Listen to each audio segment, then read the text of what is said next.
Diesel, the devious engine, had played one trick too many. Having nearly gotten Boku and his passengers into a serious accident, Diesel was relocated to the scrapyard to be far away from the other engines. Diesel was not at all thrilled to be working at the scrapyard. Despite his arrogance and pride, Diesel was secretly terrified to be anywhere near there. He considered it a desolate place.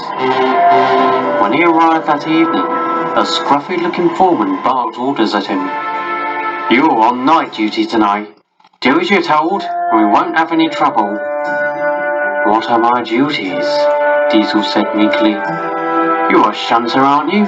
Shunt the scrap engines into line to be cut up." "Yes, sir," Diesel sighed.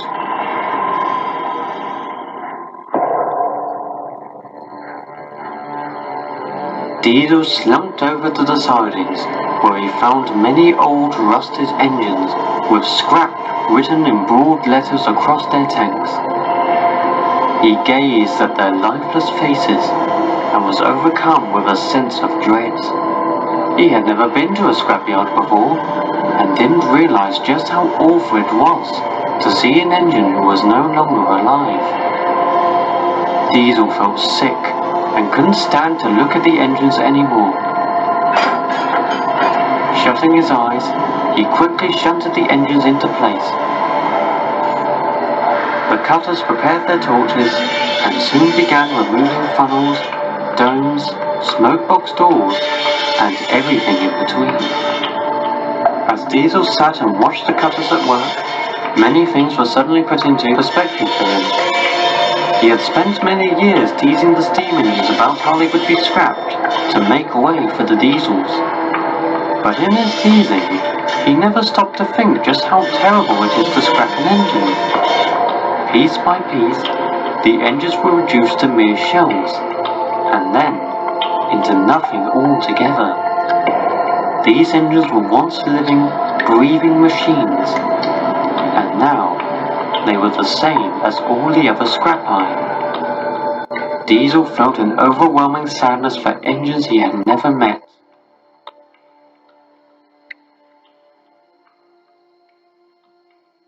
Later that night, Diesel returned to his shed, a much wiser engine. His first night had been sobering. He peered up at the moon, feeling as a prisoner must feel, trapped and alone. "I really upset the top and half this time," he said to himself. "And now I'm paying for it." Diesel had a lot to think about indeed. The next night, Diesel returned to the scrapyard to begin his shunting. He was sorry to see that there were more derelict engines ready to be cut up for scrap. Diesel couldn't be sure, but something felt different about these engines. Then, a thick fog started to settle among the sidings. The moonlight reflected eerily off the rusted boilers of the scrap engines. Diesel heard what sounded like a faint whisper, echoing from the bowels of the old engines. Diesel listened intently, as the whispers grew louder. As the words became clearer, he felt a chill run down his back. "You did this. You did this. You did this," the echoes called. "What did I do?"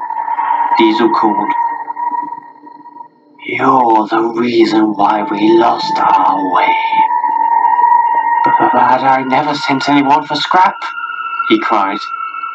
"You wished it on us, and you should be ashamed. We were the steam engines you tricked, and your tricks made us lose our lives." I'm sorry if I made any steam engine fall off the path. I promise I'll never do it again." "Don't forget, that you will one day be scrap too.